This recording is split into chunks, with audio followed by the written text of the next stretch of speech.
Hey everyone. So if you're looking to run message testing or testing on any message, whether it's a book title, a blog post title, a product launch name for your new product, an app you're building, highly recommend just using ChatGPT and running a prompt that simulates a message test. So the way to do this, and this is by the way, if you have no time and you don't have budget and you just really want to get a sense of a simulated group of users' input. So the way this works is you would run a prompt that says, I'd like to run an A/B test on my latest messaging, or insert whatever you're testing there. And I put by using a simulated panel, and I should have clarified because you'll see later why it only gave me 8 users. So you might want to just say a simulated panel of 50 users across the target persona of aspiring, whatever your persona is here. And I put app developers. I'd like to hear their input on my app's name and tagline. And I put the two options that I've been struggling with. And trust me, if you haven't tried to launch an app or product, you will struggle between two options in the end. It always comes down to two options, right?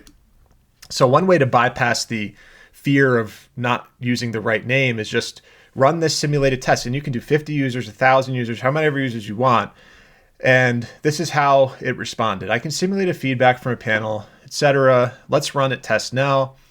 And you'll see it just built these personas, right? Like the background of the persona and what their goals are, the CS student, freelance develop, like it spreads it out in a simulated way. So you can imagine how hard this would be to do in real life. And of course, if you could do it in real life, you should. I mean, that's golden. But the reality is most of us can't just do like an A/B test with a ton of users for free within 5 minutes. So one of the tricks here is to then look at the outputs, and you can see what their feedback was.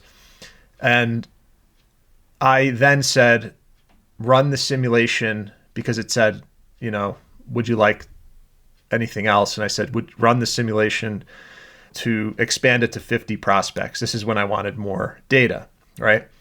And it ran it with 50 prospects. And, the feedback is probably the coolest part, because you can actually see how different users with these different goals, like, somebody like a CS student trying to scale an MVP quickly says they liked the name Lightspeed Coding Platform is clear. And it's also said without any tech, so you can go through the feedback and it gives you some good inputs.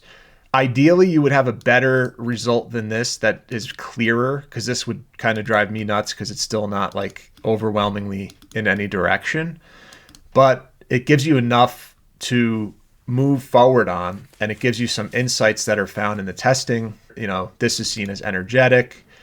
This is appealing to no-code users, etc. And you can keep going through, and then I kept going with it, and these types of conversations, you can just keep prompting and drilling into the results. And then you can, at the end of it, say, you know what, I'm now thinking of options 3, 4, and 5, because you just had a call with your, business partner and they suggested a different name. And so you can just start to run these simulations and keep going in these chats.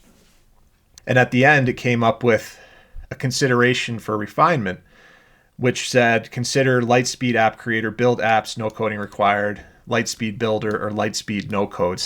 And these are great suggestions. I mean, and you get them faster than you would by scheduling a meeting later in the week with somebody who's likely going to cancel it on you, right? So I just highly recommend running simulations using ChatGPT. Let me know what you think in the comments.